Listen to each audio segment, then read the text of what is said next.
Shalom Manginang Bapak Ibu, di video kali ini kita akan membahas tentang gerakan keagamaan Yahudi. Disebut agama Yahudi karena penganutnya adalah orang Yahudi. Ditinjau dari pengajaran disebut Yudaisme. Yudaisme berasal dari kata Yahudi, adalah sebutan untuk bangsa Israel. Sebenarnya, Yahudi itu adalah sebutan untuk salah satu bangsa Israel, yaitu suku Yehuda. Bangsa Israel terdiri dari 12 suku yang merupakan anak-anak dari Yakub. Sebenarnya tidak semua anak-anak Yakub menjadi wakil dari 12 suku tersebut, namun ada 2 suku yang bukan anak dari Yakub. Kedua suku itu justru anak dari Yusuf, yaitu Efraim dan Manasye. Yusuf justru tidak masuk hitungan dalam suku Israel. Sebutan Israel sebenarnya berasal dari nama Yakub. Sejak Yakub menang melawan malaikat Tuhan, malaikat itu mengubah namanya menjadi Israel yang berarti menang melawan Allah atau pahlawan Allah. Ada beberapa istilah yang dipergunakan untuk menyebut bangsa Israel, yaitu Yehudi, Israel, dan Ibrani. Kata Ibrani berasal dari istilah Eber yang berarti melewati atau melewati sungai atau berpindah-pindah, yang ditunjukkan kepada Abraham yang pindah dari Ur Kasdim ke Kanaan. Abraham melewati atau menyeberangi sungai Efrat, karena itu ia disebut Ibrani. Jadi istilah ini menunjukkan pada Abraham sebagai orang asing.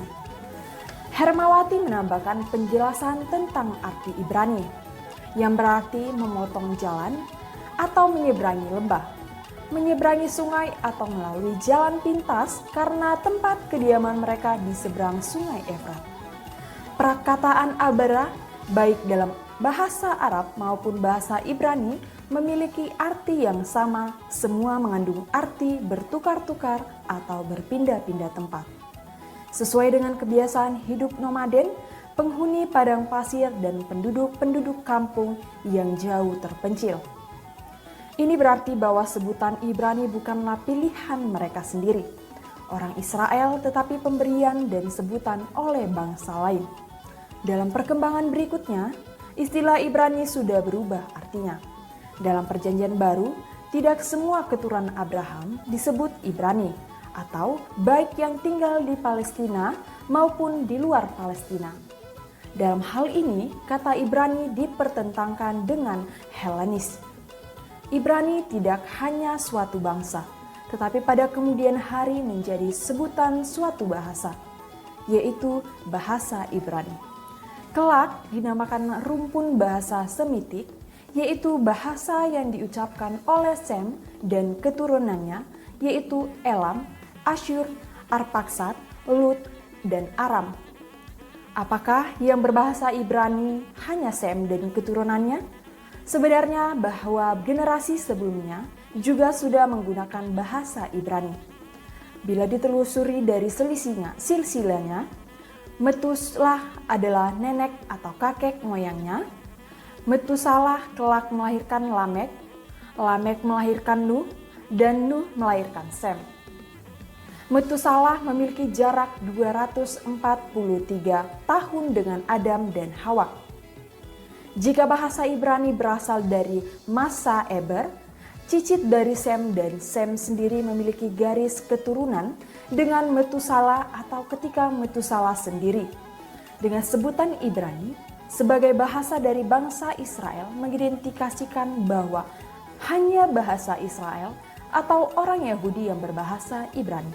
Itulah sebabnya Perjanjian Lama ditulis dalam bahasa Ibrani. Kesimpulannya bahwa sebutan Ibrani adalah orang yang berbahasa Ibrani.